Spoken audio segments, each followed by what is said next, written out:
listening to the Business Building Rockstar Sessions with your host, Nicole Holland. Hey there, welcome to today's Business Building Rockstar Session. I am so excited to bring you this session with Amyx from last year's Business Building Rockstar Summit, otherwise known as BBRS 2015. And AJ dropped value bombs galore throughout the session about how to use Twitter to build a rockin' business. Now, on this podcast, the Business Building Rockstar Sessions, I'm sharing just a snippet from that session with you so you can get a little bit of a taste of what we covered. My intention is to definitely make sure you have some great takeaways and also to entice you to join us for this upcoming next Business Building Rockstar Summit, which begins November 1st. Now, that's still a ways off, and I know that once you get this information, you might be thinking, wait a minute, I want the rest and I want it now, which is why I've decided to put together a very, very special offer just for Business Building Rockstar Session listeners. So if you love the session and you want to get it in its entirety, stay to the end and I'll let you know how you can do that.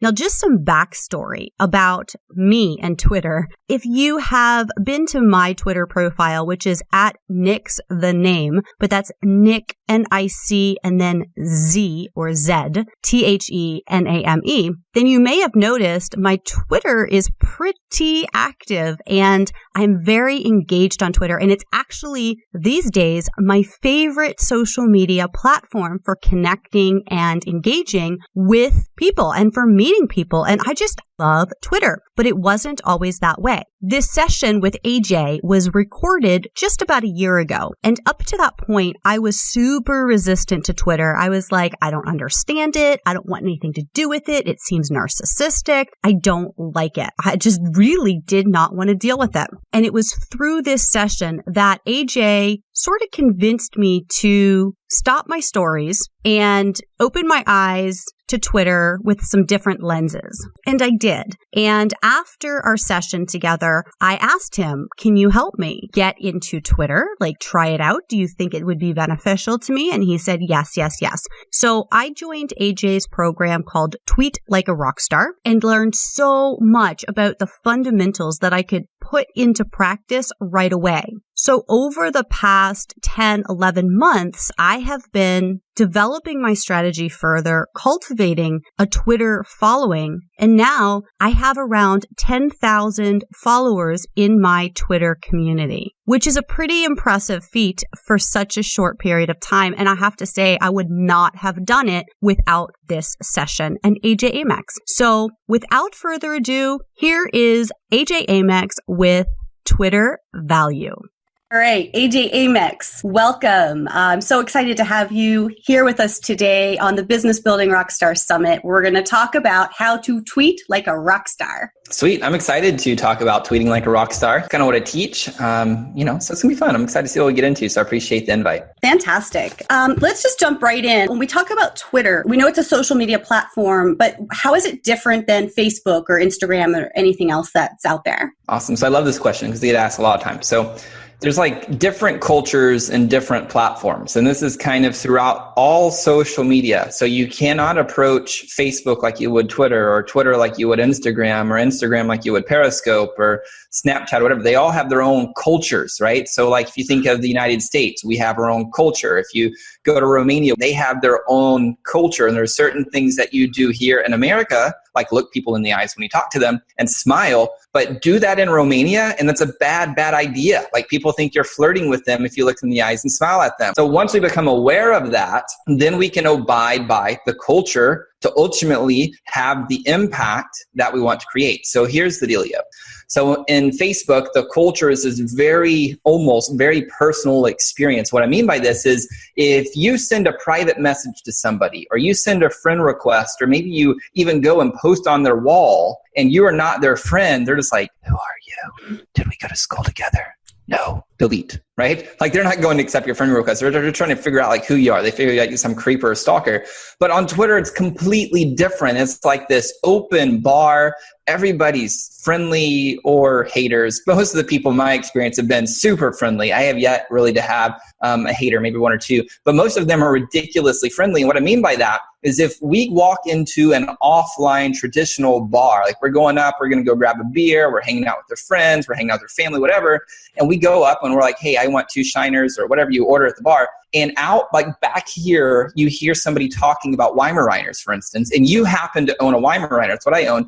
And if I walked in and heard this, I would be like, hey, babe, let's go talk to these people. I have no clue who these are, but they're talking about Weimaraners. We have one. His name is Jay. So let's go up. And we would walk into that conversation. We'd be like, hey, guys, I just overheard you guys talking about Weimaraners. Sarah and I, we actually happen to own one. We love them. So, man, do you guys mind if we join the conversation here? And they'd be like, oh, man, come on in. And we'd start talking. And in that moment, we're going to be creating conversations. And by doing so, we create relationships. And you never know where that conversation will lead to. It could lead to a friendship.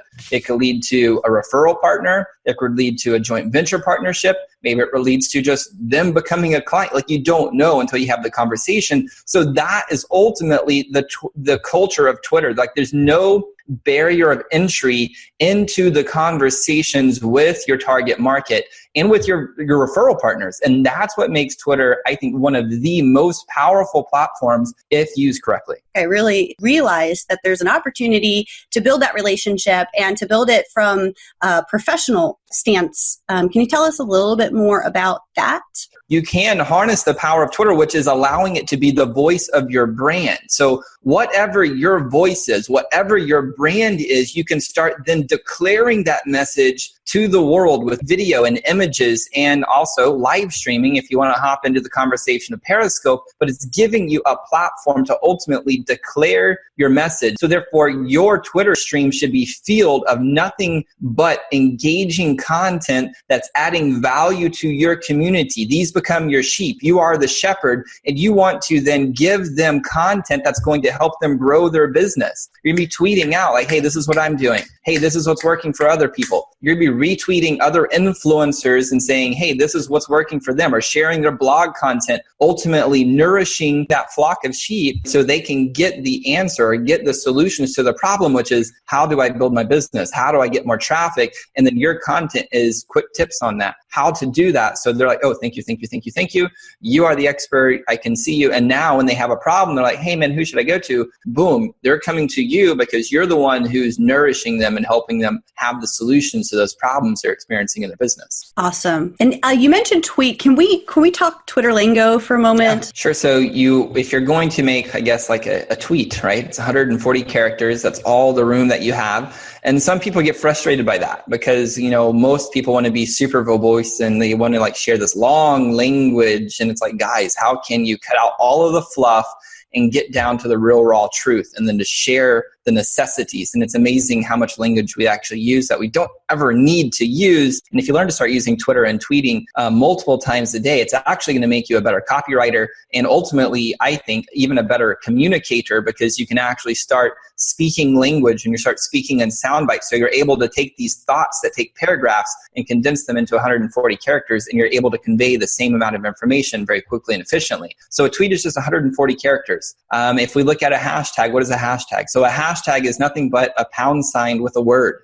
And so we have to understand that hashtags are to Twitter as keywords are to Google, okay? So when we come and we understand Google, right? I mean, if we have a problem, we're like marketing tips, Twitter marketing tips, or whatever we're searching for, and it pulls back all of these hundreds of thousands and millions of pages of web pages that's like, hey, here's potential solutions to your problem, and then you start clicking through and we're surfing the web, okay? So Twitter's the same way. So you start like grouping conversations based upon hashtags. So if I wanted to understand and connect with Weimaraners, then I would just go to the Twitter search bar, it's in the upper right-hand corner of Twitter, and type in hashtag, which is £, hashtag Weimaraners, and then anybody who's talking about dogs and Weimaraners, it pulls up their tweets in real time. So that's what the hashtag is for, is to be able to group certain conversations or information based upon these topics. But the other thing that people don't, I think they overlook this a lot,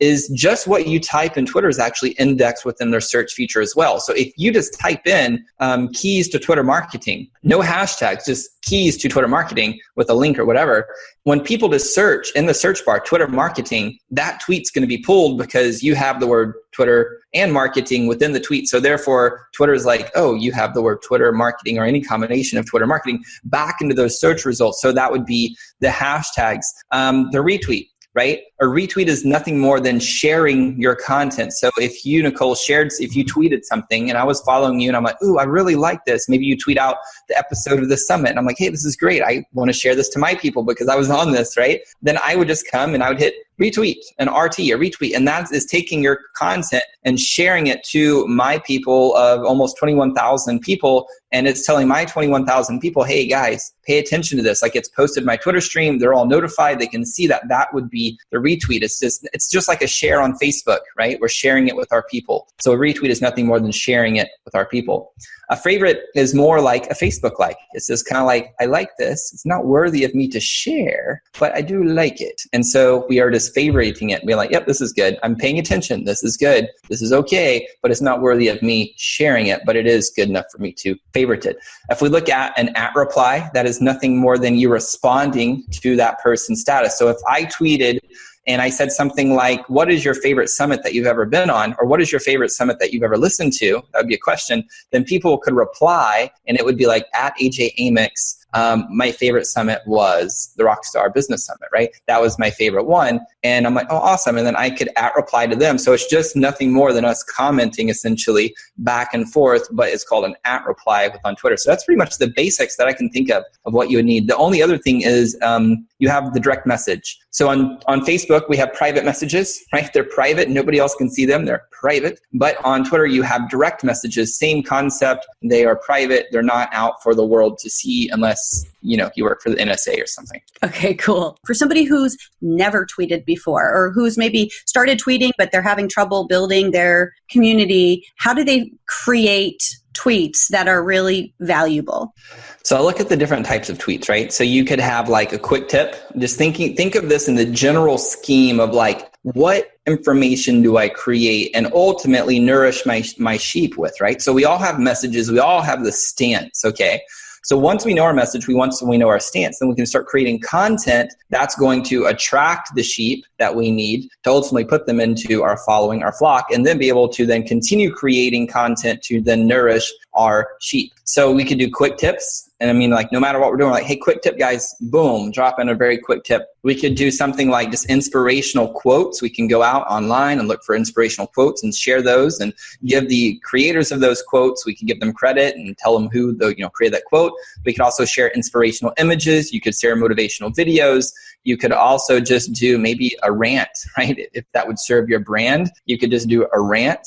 You could also do what I call the love, which is promoting other people who your sheep should know about, since we started the analogy of sheep. Is this going to be sheep all the way through the interview? So if you know other people outside, other shepherds that would nourish your sheep, then you could introduce them to other shepherds. That would be like sharing the love.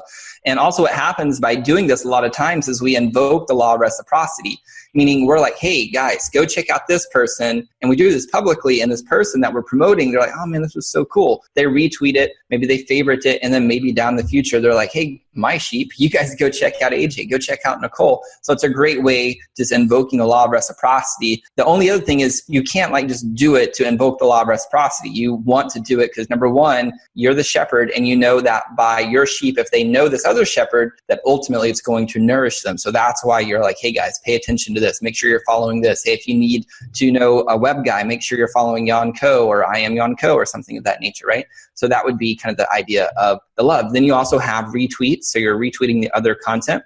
You have third-party shares, which would be sharing other people's content that would, again, nourish your followers. And the other stuff is your own content, your blog post, right? So you could share your blog post.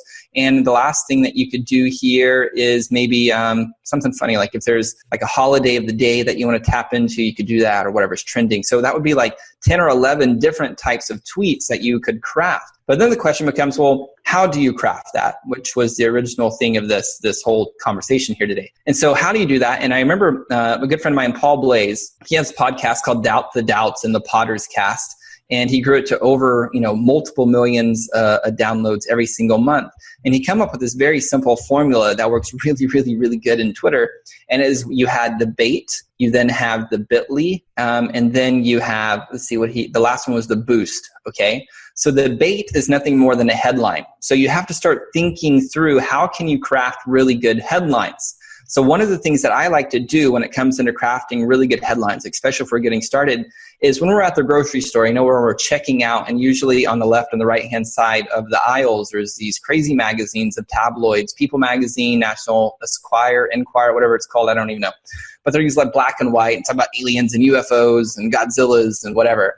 They're the most stupid things in the world, right? But the reality is they've been selling hundreds of thousands, right, of magazines and subscribers and advertising, millions and millions of dollars in advertising because they have eyeballs looking at their stuff. And they've been doing this for decades, for multiple decades. So they know what they're doing. Like they haven't gone anywhere and they're not going to go anywhere, right? They're here to stay. So rather than saying, oh, I don't like this, this is bad, this is terrible, this shouldn't be here, let's learn from it. Look at the type of headlines, and you'll notice they're short. They're very exciting. They're asking questions. They're engaging. So you don't have to buy the magazine, but you can reverse engineer the way that they're writing headlines. Look at the words they're using. Look how long they are. And then how can you glean from that to bring that back into this experience that we're calling Twitter and social media marketing to create the bait. So as people are going through the headlines, or as they're going through the Twitter stream, they're like, oh, would you like to know this? Or 3 ways to get this, or 5 ways to learn this, or 10 mistakes, or the 7 deadly Twitter mistakes, whatever. Like that's the bait. That's the headline. And then you can drop in the link to your content. You can use bit.ly or whatever URL shortener you like to use, so we're not having this long link taking up lots of space. Use bit.ly or something. And then, like Paul talked about, using the boost, which would be your hashtags if you want to use hashtags so people can find the content that you're creating. And we could get into some more advanced strategies on when to use hashtags and not to use hashtags, but I'm going to throw it back at you. Hey, I hope you got tons of value out of that session. And if you did, you might be interested in a very special offer I've got right now. It is limited time, so it is happening right now and runs through the 30th of September, 2016. And what this offer is a massive discount off of the current price to purchase the entire 2015 Business Building Rockstar Summit VIP Backstage Pass package. In the VIP Backstage Pass package, you'll get the full-length session that today's Business Building Rockstar session episode was taken from, as well as 29 other full-length sessions covering 30 different business building topics in total, including basics like websites, email marketing, blogging, lead magnets, into webinars, podcasting, masterminds, creating digital programs, social media, Twitter, Facebook ads, Periscope, Pinterest, and the list goes on. 30 Rockstar sessions, 30 topics in video, audio, and transcribed formats. The special offer is a deep discount on the full price of that package. Plus, because you are a valued Business Building Rockstar session listener, by purchasing the 2015 package through this special URL that I'm just about to share, you will also get for free the 2016 Business Building Rockstar Summit All Access Pass. Now, the Business Building Rockstar Summit is a free event that anybody is welcome to attend. However, to get lifetime access to all of the recordings plus a heap of special bonuses and advanced sessions that are not available to the general public, you'll need to get the All Access Pass. By taking advantage of this special offer that is only available to Business Building Rockstar Sessions listeners, you get an all access pass before it's even available for sale. So if you're ready to take your business to that next level, you are going to love this digital library containing resources that you can refer back to time and time again. Now that special link is bbrsummit.com/special. Again, bbrsummit.com/special. special. This offer is only available from now until September 30th, 2016. So don't delay. Grab your 2015 and 2016 packages right now at bbrsummit.com/special. That's it for today. I look forward to connecting with you again tomorrow for another episode of the Business Building Rockstar Sessions. This is Nicole Holland signing off.